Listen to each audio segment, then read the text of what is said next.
మహిళా న్యాయవాదిని దూషించిన ఘటనను ఖండిస్తున్నట్లుగా Adilabad bar association అధ్యక్షుడు నగేష్ తెలిపారు. శుక్రవారం ఆదిలాబాద్ జిల్లా కేంద్రంలోని కోర్టు ఆవరణంలో ఆయన మీడియాతో మాట్లాడారు. దీనికి నిరసనగా ఆదిలాబాద్ బార్ అసోసియేషన్ ఆధ్వర్యంలో న్యాయవాదులతో ధర్నా చేపట్టారు. విధి నిర్వహణలో భాగంగా క్లయింట్తో మాట్లాడుతున్న మహిళా న్యాయవాదిని దూషించిన ఘటన చాలా బాధాకరమన్నారు. మహిళా న్యాయవాదులను బెదిరించడం సరికాదని, బాధ్యులపై కఠిన చర్యలు తీసుకోవాలని డిమాండ్ చేశారు. వెంటనే న్యాయవాదుల రక్షణ చట్టం తీసుకురావాలని కోరుతూ కోర్టు ఎదుట నిరసన తెలిపారు. ఈ ఘటనతో కోర్టు ఆవరణంలో కాసేపు ఉద్రిక్తత నెలకొంది.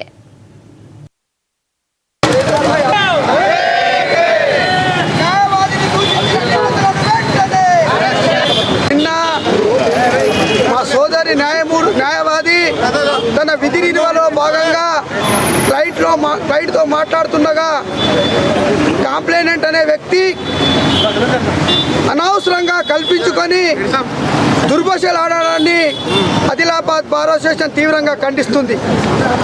మా సోదరి న్యాయవాదులు ఇప్పుడిప్పుడే నారీ మణిలాగా, ఝాన్సీ లక్ష్మీబాయి లాగా మేము న్యాయం చేస్తామని చెప్పి మరి న్యాయస్థానాలకు వస్తే వాళ్ళు నిన్న భయపడడం జరిగింది.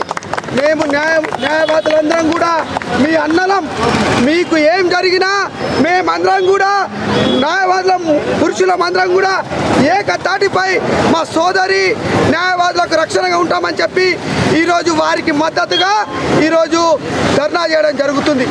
ఒకే విషయం చెప్తున్నాం, ఈ కేంద్ర రాష్ట్ర ప్రభుత్వాలకు న్యాయాన్ని పరిరక్షించేటువంటి న్యాయవాదులకే రక్షణ లేనప్పుడు మరి మీరు సామాన్య ప్రజలకు ఏం రక్షణ కల్పిస్తారని చెప్పేసి ప్రశ్నిస్తూ ఇప్పటికైనా కళ్ళు తెరుచుకొని కేంద్ర రాష్ట్ర ప్రభుత్వాలు న్యాయవాద పరిరక్షణ చట్టాన్ని తీసుకురావాలని, లేని ఎడలో మరి ఏ రకంగానైతే తెలంగాణ ఉద్యమాన్ని తీసుకొచ్చి తెలంగాణ ఉద్యమంలో న్యాయవాదుల మీ యొక్క కేంద్ర రాష్ట్ర ప్రభుత్వాల మెడలు వంచి తెలంగాణ సాధించుకున్నామో న్యాయవాద రక్షణ పరిరక్షణ చట్టాన్ని తీసుకొస్తామని పోలీసులకు కూడా మేము విన్నపం చేస్తున్నాం. ఆదిలాబాద్ బార్ అసోసియేషన్లో ఇప్పుడిప్పుడే మహిళలు అందరు ముందరికి వచ్చి మంచిగా న్యాయవాది వృత్తిలో పైకి వస్తున్న సమయంలో మీ న్యాయవాది మీద